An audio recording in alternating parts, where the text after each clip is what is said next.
الحمد لله وحده والصلاة والسلام على من لا نبي بعده وعلى آله وصحابته البررة ودعا بدعوتهم إلى يوم القيامة. أما بعد، أعوذ بالله من الشيطان الرجيم. بسم الله الرحمن الرحيم. من المؤمنين رجال صدقوا ما عاهدوا الله عليه فمنهم من قضى نحبه ومنهم من ينتظر. محترم بزرگوں، دوستوں اور بھائیوں، نبی کریم صلی اللہ علیہ وسلم کی نسبت اور نبی کریم صلی اللہ علیہ وسلم سے سچی محبت جس کو ہم اطاعت کہتے ہیں، سچی محبت کا تقاضا کیا ہے؟ اطاعت رسول. اور اس سچی محبت کے نتیجے میں جو شخصیت بنتی ہے، جو کردار بنتا ہے، انسان کی شخصیت میں جو ڈیولپمنٹ پیدا ہوتا ہے وہ غیر معمولی ہوتا ہے. اللہ کے رسول سے نسبت کے نتیجے میں کوئی صدیق و عتیق بنا تو کوئی فاروق اعظم بنا، کوئی ذوالنورین بنا تو کوئی حیدر کرار بنا، اور جناب کسی کو سید الشہداء بنایا، اور کسی کو سید المہاجرین بنایا، کسی کو سید الانصار بنایا. بہت سارے القابات صحابہ کرام کو عطا ہوئے. کسی نے میزبانی کا شرف حاصل کیا تو کسی کو سیف اللہ المسلول کہا گیا. تو اس طرح کے بے شمار صحابہ کرام اور ان کے القابات جو ان کی شخصیت کے غماز ہے، گویا کہ ان کی شخصیت کو ظاہر کرتی ہیں. بے شمار صحابہ کرام، ایک ایک صحابی گویا کہ ایک چمکتا ہوا ستارہ ہے جس کی روشنی سے تمام کائنات جو ہے وہ روشن ہے. آج میں جس صحابی کا ذکر کرنا چاہتا ہوں، جس صحابی کے تعلق سے گفتگو کرنا چاہتا ہوں، وہ بھی انہی جلیل القدر صحابہ میں سے ایک عظیم صحابی جن کو اللہ کے رسول صلی اللہ علیہ وسلم نے ذو الشہادتین کا لقب دیا تھا. ذو الشہادتین یعنی ان ایک صحابی کی گواہی کو دو لوگوں کی گواہی کے برابر مانا اللہ کے رسول صلی اللہ علیہ وسلم نے. ان کا نام نامی اسم گرامی حضرت خزیمہ بن ثابت الانصاری. نبی کریم صلی اللہ علیہ وسلم جب مکے میں تھے تو اس وقت مدینہ ایک سفیر بھیجا جن کو ہم اولین سفیر کہتے ہیں. سب سے پہلے مصلح، سب سے پہلے مبلغ، سب سے پہلے نبی کریم صلی اللہ علیہ وسلم کے سفیر اور نمائندے کی حیثیت سے مدینہ بھیجا آپ صلی اللہ علیہ وسلم نے. تو وہاں جن چند نفوس نے حضرت مصعب بن عمیر رضی اللہ تعالیٰ عنہ کو بھیجا، تو ان کے ہاتھ پہ جن لوگوں نے اسلام قبول کیا انہی میں حضرت خزیمہ تھے، حضرت خزیمہ رضی اللہ تعالیٰ عنہ. تو گویا کہ سابقین اولین میں سے ہیں. اولین سب سے پہلے گویا کہ ابتدائی دور میں جن لوگوں نے اسلام قبول کیا انہی میں حضرت خزیمہ کا ہمیں ذکر ملتا ہے. جب اسلام انہوں نے قبول کر لیا، توحید سے اس قدر محبت اور عشق اور بتوں سے اور شرک سے، بت پرستی سے اور شرک سے اس قدر نفرت ہو گئی کہ آپ نے اپنے ساتھی حضرت عمیر کو ساتھ لیا اور اپنے قبیلے، ان کے سارے سارے بتوں کو، مجسموں کو انہوں نے پاش کر دیا. تو گویا کہ ایک شان، یعنی تاریخ میں بت شکن کے طور پہ جن لوگوں کا نام لکھا گیا ہے یا لکھا جائے گا، جن میں حضرت خلیل اللہ ہے، حضرت ابراہیم علیہ السلام بت شکن کے زمرے میں، انہی میں گویا کہ حضرت خزیمہ بن ثابت کا بھی نام شامل کیا جاتا ہے. اور خود اللہ کے رسول صلی اللہ علیہ وسلم بھی جب مکہ فتح ہوا تو اپنے عصائے مبارک سے وہ بتوں کو گراتے جا رہے تھے. 360 بت جو کعبے کے اندر رکھے ہوئے تھے، اور پڑھتے جا رہے تھے جاء الحق وزهق الباطل، کہ حق آ گیا اور باطل جو ہے مٹ گیا. تو بت شکن کے لسٹ میں گویا کہ جو بہت خاص حضرت ابراہیم علیہ السلام، حضرت حضور صلی اللہ علیہ وسلم ہمارے نبی، اور پھر حضرت خزیمہ کا بھی نام گویا کہ سنہرے الفاظ میں اس طور پہ لکھا جاتا ہے کہ وہ بت شکن تھے، بتوں کو توڑا. اسی طریقے سے ایک واقعہ ہمیں ملتا ہے کہ صحابہ کرام کے مجلس میں یہ بھی بیٹھے ہوئے تھے. آپ نے کہا، اللہ کے رسول میں نے خواب دیکھا ہے کہ میں آپ کی پیشانی مبارک کو بوسہ دے رہا ہوں، چوم رہا ہوں. تو اللہ کے رسول صلی اللہ علیہ وسلم نے کہا کہ اپنے خواب کو تعبیر کا جامہ پہنا دو، آؤ میرے قریب آؤ اور میری پیشانی کو بوسہ دو. تو اس وقت یہ پیارے صحابی اللہ کے رسول صلی اللہ علیہ وسلم کے پاس وارفتگی کے ساتھ، شوق کے ساتھ، جس انہماک کے ساتھ بوسہ لینے کے لیے اٹھے ہیں اور گئے ہیں. سارا مجمع اس وقت صحابہ کرام کا اش کر رہا تھا.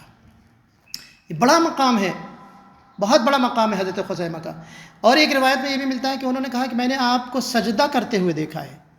تو اللہ کے رسول صلی اللہ علیہ وسلم نے ان کی پیشانی کو اپنی پیشانی کے ساتھ یوں ملا دیا اور کہا تمہاری تعبیر جو ہے مکمل ہو گئی. کیونکہ ظاہر بات ہے کہ سجدہ سوائے اللہ کے، گرچہ وہ نبیوں کے امام ہی کیوں نہ ہوں، لیکن سجدہ بہرحال یہ حق اللہ کا ہے. تو اللہ کے رسول صلی اللہ علیہ وسلم کے اس عمل سے ہمیں یہ پتہ چلتا ہے کہ اللہ کے رسول نے فرمایا کہ سجدہ صرف اللہ کے لیے ہوتا ہے. تو وہ پیشانی گویا کہ آپ صلی اللہ علیہ وسلم نے اپنے پیارے صحابہ کی پیشانی سے لگا دیا. تو یہ بھی ایک بہت بڑی اعزاز کی بات ہے. میں نے ابتدا میں کہا تھا کہ ذو الشہادتین کا معاملہ، کہ اللہ کے رسول صلی اللہ علیہ وسلم نے ان کی اکیلے کی شہادت کو دو لوگوں کی شہادت کے برابر قرار دیا یا مانا. اس کا ایک بڑا خوبصورت واقعہ ہے. اللہ کے رسول صلی اللہ علیہ وسلم مدینے کے کچھ باہر آپ تشریف لے گئے تھے، تو آپ کو ایک بدو کے پاس، اعرابی کے پاس ایک گھوڑا پسند آ گیا. تو کہا کیا تم بیچو گے؟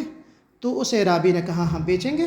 اور معاملہ ایجاب و قبول تک پہنچا اور اللہ کے رسول نے کہا اتنے میں ہم خریدیں گے. وہ بھی راضی ہو گیا.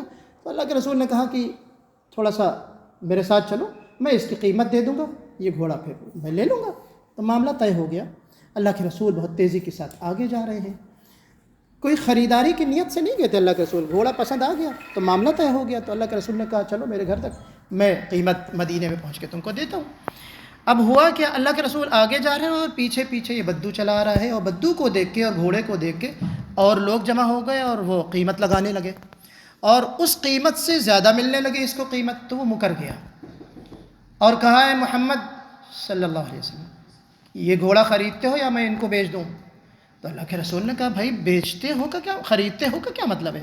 میں نے خریدا ہے، تم نے اتنی قیمت پہ طے کیا ہے، میں اور ہمارا معاملہ ہو گیا ہے، ہم پیسے لینے جا رہے ہیں، تم کو دیتے ہیں.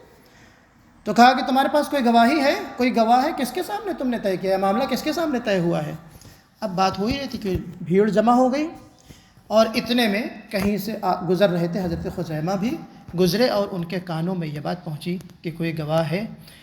تو بلا تأمل، بلا تاخیر کہا کہ اللہ کے رسول صلی اللہ علیہ وسلم آپ نے اس اعرابی سے، بدو سے معاملہ کیا ہے، آپ نے اتنے قیمت پر کیا اور آپ سچے ہیں، یہ جھوٹا ہے.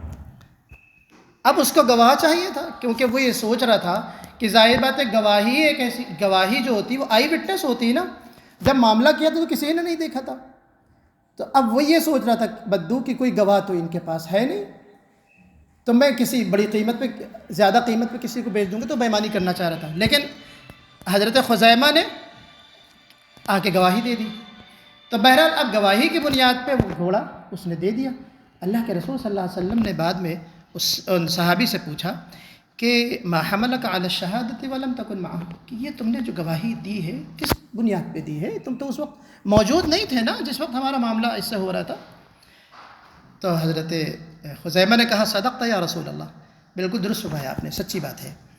ولیکن صدقتک بما قلت وعرفت انک لا تقول الا حقا، کہ اللہ کے نبی یہ تو بہت چھوٹا سا معاملہ ہے. ہم نے رب کو کہاں دیکھا تھا؟ ہم نے رب کو تو پہچانا آپ کے کہنے سے. ہم نے جنت و دوزخ کو کہاں دیکھا ہے؟ ہم نے سمجھا اور پہچانا، ایمان لائے ہم آپ کے کہنے سے. آپ جس حق کے ساتھ آئے ہیں، جس حق کے ساتھ بعثت آپ کی ہوئی ہے، آپ تو اب نبی ہیں، حق کے ساتھ آئے ہیں. آپ جب نبی نہیں تو اس وقت آپ صادق اور الامین تھے. جو آپ پر ایمان نہیں لائے، جو آپ کے جو دشمن ہیں، وہ آپ کو سچا اور ایماندار کہتے ہیں، صادق اور امین کہتے ہیں. نہ کہ اب حق کے ساتھ آپ کی بعثت ہوئی ہے، آپ حق کی باتیں بتلانے والے ہیں.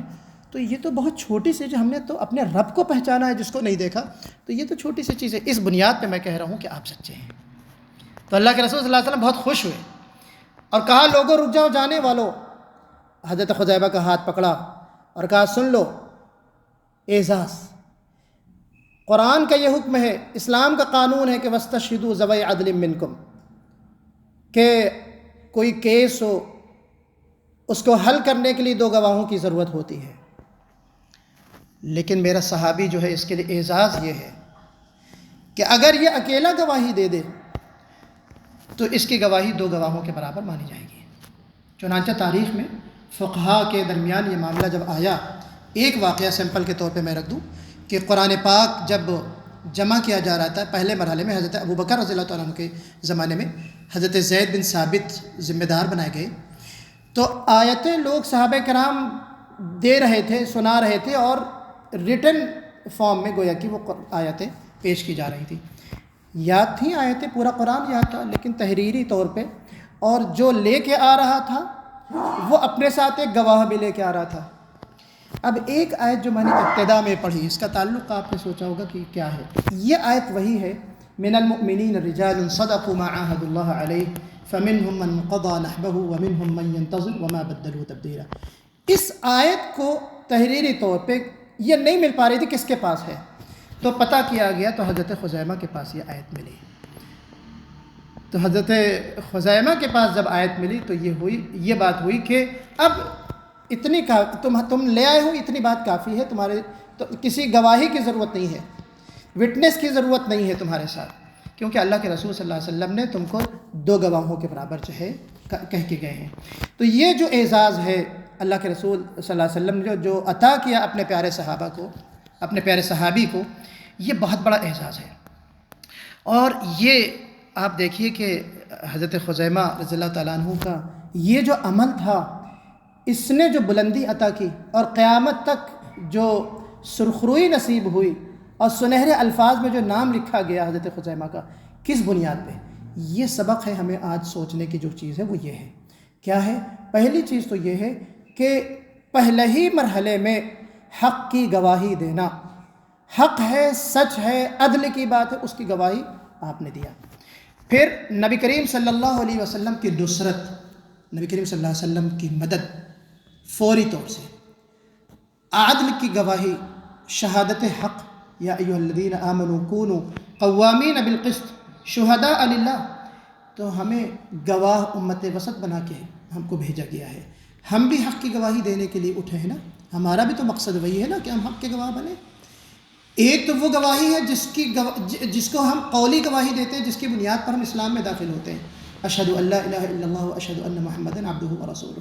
دوسری گواہی وہ ہے جو عملی شہادت ہوتی ہے، ہم اپنے عمل سے دیتے ہیں.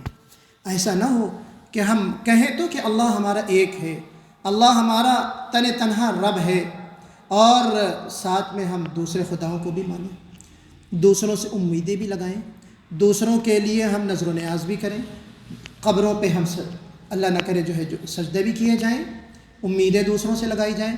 تو یہ کیا ہے؟ یہ عملی شہادت ہے.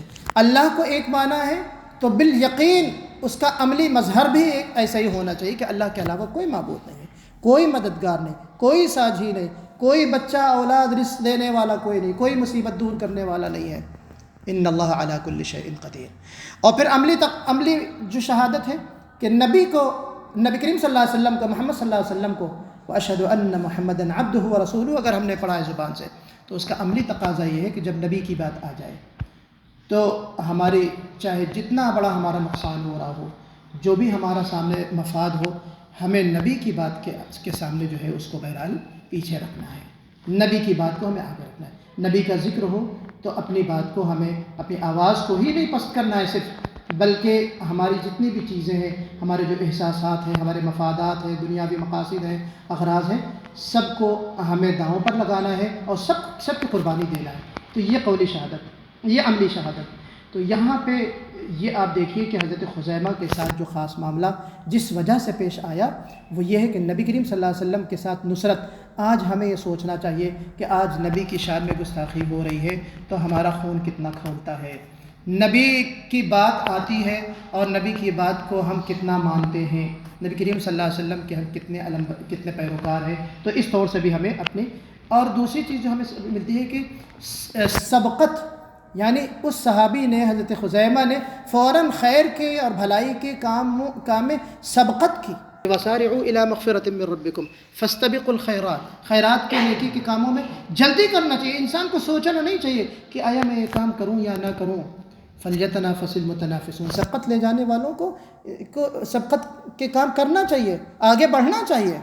قرآن ہمیں یہ کہتا ہے. تو ہمیں ایک چیز یہ سبق بھی ملتا ہے کہ جو چیز حق ہے، اچھی ہے، ہمیں پتہ ہے، ہم اس کو فوری طور سے دوسروں کو پہنچائیں. اور ایک آخری جو بات ہے وہ یہ ہے کہ جب یہ شہادت حق کی بات آ گئی ہے اور حق کی گواہی کی بنیاد پہ جو الوت اور منزلت عطا ہوئی حضرت خزیمہ کو، اس کے برعکس اگر کوئی جھوٹی گواہی دیتا ہے تو اس کی بھی بڑی وعید ہے۔ آج ہمارے معاشرے میں اس کا بھی ایک بڑا چلن ہے، مختلف انداز، مختلف طریقے ہیں جھوٹی گواہی کے، مختلف طریقے ہیں۔ مثال کے طور پر ہم ڈاکٹر کے پاس جاتے ہیں، 1 ہفتے کی ہمیں چھٹی چاہیے، ہم سک لیو لے لیتے ہیں، حالانکہ مجھے پتہ ہے کہ میں ڈیوٹی کر سکتا ہوں، 1 دن 2 دن کے بعد میں فٹ ہو جاؤں گا۔ ڈاکٹر کو بھی رشوت، یہاں تو خیر نہیں چلتی، ہمارے یہاں ملکوں میں سب چیز چلتی ہے، رشوت دے دیا، ڈاکٹر سے تعلقات، ڈاکٹر نے رشوت کھائی، تو وہ بھی شہادت زور ہے، وہ بھی جھوٹی گواہی ہے، آپ لکھ کے دے رہے ہیں۔ اسی طریقے سے مختلف عدالت میں کسی کے خلاف آپ نے گواہی دے دی، اس سے آپ نے دنیاوی اس سے فائدہ ہو گیا۔ تو یہ جو ساری چیزیں ہیں، اللہ کے رسول صلی اللہ علیہ وسلم نے فرمایا کہ من اقتطع حق امرئ مسلم بیمینہ حرم اللہ علیہ الجنۃ واوجب له النار، کہ اگر کسی مسلمان نے جھوٹی قسم کی بنیاد پہ یا جھوٹی گواہی کی بنیاد پہ کسی کا حق مار لیا تو اس کے لیے جنت حرام اور دوزخ واجب ہو جاتی ہے۔ عافانا اللہ وإیاکم، جنت حرام ہو جاتی ہے اور دوزخ واجب ہو جاتی ہے۔ تو صحابہ نے پوچھا کہ وہ شیء یسیر، اگر چھوٹی سی بھی چیز ہو، معمولی چیز ہو، تب بھی؟ تو اللہ کے رسول نے فرمایا کہ وَإِن قَضِيبٌ مِّنْ أَرَاكَ، کہ جو پیلو کی ایک ٹہنی، جس کو ہم پیلو کا جو پیڑ ہوتا ہے جس کی مسواک ہوتی ہے نا، تو اس کی ایک چھوٹی سی ٹہنی، وہ بھی حق مارا ہے اگر کسی نے، اور اللہ کے رسول نے کہا 2 مرتبہ اس کو کہا وَإِن قَضِيبٌ مِّنْ أَرَاكَ وَإِن قَضِيبٌ مِّنْ أَرَاكَ، کہ نہیں، ایک چھوٹی سی ٹہنی بھی اگر کسی نے حق مارا ہے، چھوٹی سی ٹہنی کا بھی اگر کسی نے حق مارا ہے تو اس کے لیے بھی یہی حکم ہے۔